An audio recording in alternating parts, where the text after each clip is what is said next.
Okay, so I'd like to welcome you to this session. So in this session, we'll be talking about a lesson plan. So far, what we have done is we've looked at the purpose of education, and we said transformation is the purpose for education. And then we try to define, okay, transformation is the purpose of education. That's what we want. And then we looked at, okay, what does it mean when we say learning? We define what learning is, and then we define what is teaching. We looked at different theories of learning, and you remember we've looked at different theories, we've looked at different videos that explain the different theories, and the last video that I sent us is coming up with a learning objective. How do we write a learning objective? And you have been able to write some of those objectives, and I hope that was clear. So moving forward, we think about, okay, I want to achieve my purpose, a specific objective that I want, but then how do I go about it? How do I get to achieve it? Now, of course, in a learning environment, when we have education, when we are going to be teaching, there are lots of different components to it. But primarily, as a teacher, you would have, of course, you have the content that you'll be delivering, but you also will have the instructional strategies that you will be using. So you have content and you have the instructional strategies, and those ones will be given within a time frame. Okay, you don't have an unlimited number of hours for you to teach. It is a limited one. So within that limited time, how can I deliver the content I have in a most effective way using effective instructional strategies in such a way I will be able to achieve the objectives that I have indicated. Now, to be able to do that, of course, you have to plan it, and that's why we have to be talking about a lesson plan. So talking about lesson plan, a lesson plan helps align the lesson's purpose, that means the lesson's aim and objectives, with the selected content, the time allocated, and the expected participation of the students. So like we said, in a learning environment, we have those components. You have the content that you want to deliver and the instructional strategies that you want to use, and that is given within a specific time frame. So what a lesson plan does is it helps you align your objectives with the objectives, the content you'll be delivering, the instructional strategies that you'll be using, and that is within the time frame, so that ultimately you'll be able to achieve most effectively the objectives that you have stated. So that's what a lesson plan does. It helps you align your content and instructional strategies together with time in order for you to achieve the objectives that you have stated. Now, do we need to plan? When we go to class, do I need to plan? Can I just go into the classroom without necessarily planning? Well, they say plan tonight, and then tomorrow you will be able to avoid panicking. If you don't plan, then you go into the classroom and you will be wondering, what am I going to do? Which one shall I do first? And as you are panicking, if you panic, then it becomes contagious. That panic, that disorder that is inside you in the way you're doing it becomes contagious, and it will go to the students, and you will have a problem with the classroom as well. So you plan, you know exactly what you want to be doing. It's nicely laid out. You go into your classroom with confidence, and therefore you'll be able to handle classroom situations and be able to achieve a specific objective that you have set. Never go into a classroom without having a very clear lesson plan. What you want to be doing, when you want to be doing, how much time you want to spend on each of the different activities, and all of those ones should work towards achieving the specific objective that you have. So never go into a classroom without a clear lesson plan. Why do we need to plan? If we pause here, if I ask you to think and ask yourself, why do I need a lesson plan? What does it do for me?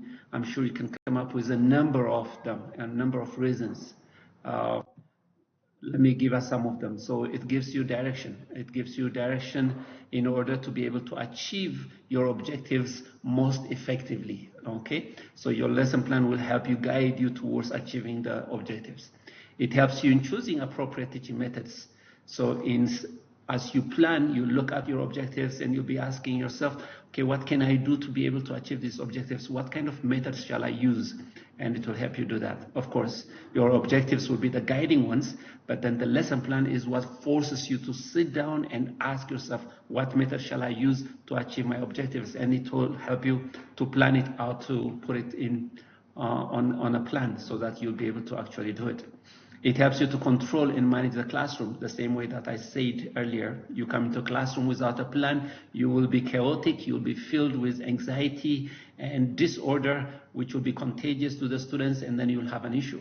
But if you are well organized, planned, exactly what you want to be doing, you have planned to engage the students actively throughout the class, then you have less classroom management issue.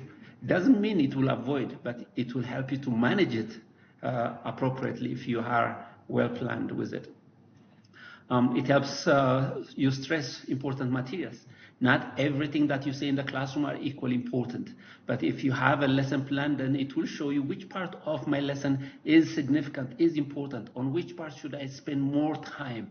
And so the lesson plan will help you to stress on the part that is most significant for achieving your objectives. You realize I keep saying objectives because your objectives are extremely important in any educational process. When you are teaching at any context, you have to have objectives because everything you do will be leading towards achieving those objectives. Finally, it helps organize with better organization in teaching. Okay, let me show you this video. This is just kind of a humor as to what would happen if you are not organized. And then, fourthly, the man of God will have a devotional life. I read a survey some time ago that said 93% of seminary students in that particular denomination, wasn't the Southern Baptist, did not have a systematic devotional life. If I didn't have a systematic devotional life, I couldn't go on. I couldn't have a ministry. I don't know what you do. I don't know what you're in the ministry for. Because that's where your power comes from, is in your closet with God, in the study of the Word, and in prayer. That's basically what it is. If you're not organized, then your students will not be learning. So organized, and that will happen in your lesson plan. So when you plan a lesson plan, it has these different components to it. Primarily, basically, they will say 4, but let's put it here, as you can see, let's say 5 important components to it. So when you plan for a lesson, you'll be thinking of these 5 different components to it. So as you can see, the first one is the learning objectives. So the first one is our learning objectives. Okay? The learning objectives, we know what it is, and we'll talk about each one of this in a minute. Let me just read through the 5 components. So 5 components. So it has the learning objectives. It has what's called the begin or readiness, and I'll explain those ones in a minute. The third one, and within the third one, within the develop section, we have those 2 parts, information and reinforcement, and I'll explain in a minute. So information, and then we have the reinforcement, and of course finally is your conclusion. This will be a way of feedback application section by which you will send your people. So 5 components to your lesson plan: objectives, begin or readiness, information, reinforce it, and then you conclude it. So let's look at each one of them. So we talked about objectives already in our previous video. So we're talking about performance or achievement learning objectives, and we said your objectives will have 3 components to it. So when you write your objectives, it has to have those 3 components. It has to have your condition. Okay, so we said it has to have your condition here. Condition, this is under what circumstances do you want to carry out the desired performance. So this should be not new for you, you should know that already. So under what circumstances do I want my students to perform the performance that I want? The second one is the performance. What is it that you want the students to be able to do at the end of it? What do you want them to do? What do you want them to know? What is it that you want from the students? Okay, so what do you want the students to do? And under what circumstances do you want them to do that? And then finally is the criteria. The criteria is when is their performance satisfactory? How do you know what they are able to do is actually satisfactory, is good? When is it that you say, yes, my students have got it, okay? My students have learned it. Okay, when would you be able to see? What kind of indicators should they be able to show you? Okay, to make sure that, to know that they have actually achieved what you wanted them to achieve. And we have taken lots of examples, and I will refer you back to the video on that one. The second part of it, of our lesson plan, so you have to take a lot of time defining exactly what you want your students to be able to do. So that is your objectives. Once you have your objectives, then you pause and you ask yourself, in order for me to achieve that objectives, how can I grab their attentions? Okay, how can I grab their attention? How can I show them what I have for them is important, that they need it? So this is what some of the people call surfacing the need, showing them the need for what you have to teach them. Because you do realize not everybody who comes into the classroom comes with eagerness, wanting to learn it. They come under many different circumstances. Some people may come to your church, to your Sunday school, to your youth group, to your adult Bible study, having a quarrel at home, all sorts of things, and they come into the classroom like this. They're not necessarily ready to listen. So you need to be able to pull them out and show them, I have something good for you. I think you would like this. Let me tell you why you should be able to listen. So you need to be able to hook them. You need to be able to gain their interest. That's what they call the readiness or the approach. Okay. So this is grab student attention by showing how what you have is going to address what the students desire and what the students need.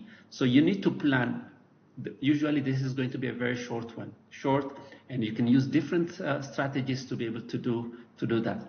Sometimes it can be done with a story, sometimes it can be done with a game, it can be done with some kind of an activity, a small group discussion. But that section is going to be, the idea of it is to draw attention, to show them a need for what they are going to be learning. So once you have grabbed their attention, sometimes they call this the hook, okay? Once you have grabbed their attention, once you have hooked them, now of course what do? Now they are ready for you. Now you will direct them to the information that comes under develop, and that will be the information. This is where, okay, now let's see what the Bible says. Let's go into the Word. Let me show you what the Bible says about this. And that way you will begin to give them the information in relationship to the hook that you have given them. So the information, this is also called explore. What do the students need to know? How would they come to know that? So it's not just the content you ask here. What kind of things should I be teaching them? That's not the only thing you'll be asking, but you will also be asking, how shall I deliver this? How shall I deliver this content most effectively? Okay, so you may be able to use storytelling. You may decide to use some visual aids. You may decide to use object lessons. You may be lecturing. You may be demonstrations. So it's not enough to just have pages of content that you want to give, but you have to also ask, how shall I deliver this most effectively? So you ask for methodology of delivery. So this is in the information part. So you have grabbed their attention, and then you give them the information. Sometimes they call that the book. You give them the information, and when you give the information, you have to always be thinking, what's the best way to deliver it? Lecture by itself the whole time is not the best one. So you need to use different activities. Now you remember, I hope you remember, if a student just hears, if they just hear, what they remember is maximum 10% of it. But if they see as well as hear, then what they remember goes up to 50%. If you get them to not only see and hear, but if they engage in that learning process, then what they remember goes up to 90%. So in the discussion, in sharing what you have, in sharing the content, it will be good to engage the students visually and maybe engaging in discussions as well with you, instead of just you lecturing the whole time. So you have to think creatively in terms of, how do I deliver the content? So that's the information part. What do I deliver? How do I deliver it? The third part is what they call the reinforcement. This is the discovery. In this part, Once you have given them the content, then you want to reinforce the information they got. You want them to do something about it. So what can the students do to help them practice what they came to know? So when you get them to actually do something with it, then whatever you have taught them is more likely to become personal. It's more likely to stick with them. Some of the things you can do here is class discussion with it, group discussion, drama, role play, crafts, case studies. So based on the information you've given them, now you get them to do something related to it. Maybe I talk about, for example, I talk about learning objectives. Let's say, I say by the end of class, the students will be able to write a learning objective that has all three components. If that is my objective, then in the information part, I will give you about learning objectives, and as I give it to you, I may use demonstration. I will demonstrate it, I will tell you about it, and then I don't stop there. But what I would do is I will go to the reinforce and I will tell you, okay, go to this passage and I want you to come up with learning objectives. Write one objective. And then when you begin to write it, that is the reinforcement. Okay? That means you will be able to show, demonstrate you have done it, and it's more likely to stick with you if you do it as well. That's the fourth one. And of course, after that, you're finishing. You don't just go, you finish well. That means you conclude. You probably can give them an application. What do they do with it? What do you want them to do with it in the next week? So you send them off with a possible conclusion or application for it. So what would they do with what they have learned? Brainstorm with the class. Give ideas on how you would want them to practice what they have learned. How would you conclude? You can use storytelling. You can demonstrate what they can do. Again, you can do role plays. You can give them a homework. You can give them a project. Okay, based on what we have said, I would like you to do this for next week and come back. So you give them a project. We've talked about forgiveness. So this week, I would like you to think of one person whom you may need to go and ask for forgiveness. And I would like you to do that. And we will talk about it next week. So that is your application, and you finish with the application. So all of these things have to be planned on the lesson plan. So your lesson plan will have a clear objective. What do I want to do? How do I want to grab their attentions? How do I want to give them the information? What information do I give them? How do I give it to them? And then how do I reinforce it? How do I reinforce it? What do I want the students to do about it? And then finishing, what will be the application? What do I want them to do with regards to this? What would be the takeaway? And with that, we'll send them off. Okay? We will not be doing this in the class, but this is a possible thing for you to think of, learning task. Develop a lesson plan on one of the following and present in class. So this may not necessarily be happening, but I would like you to practice it for yourself and see how it goes. Write one possible learning objective you may have, and write each of the major sections of a lesson plan for one of the objectives you have written. So you need to have begin, information, reinforce, conclusion, and see what would it be. So you can choose any of the three passages that we have here, choose one of them, and see if you can practice it, practice doing it. Or alternatively, if you're going to be teaching next week, this weekend, maybe this will be a good guide for you to consider doing. All right, so we're finishing here with this one. Thank you, and I hope you understand it. If there's anything that's not clear for you, please feel free to get in touch with me. Bless you.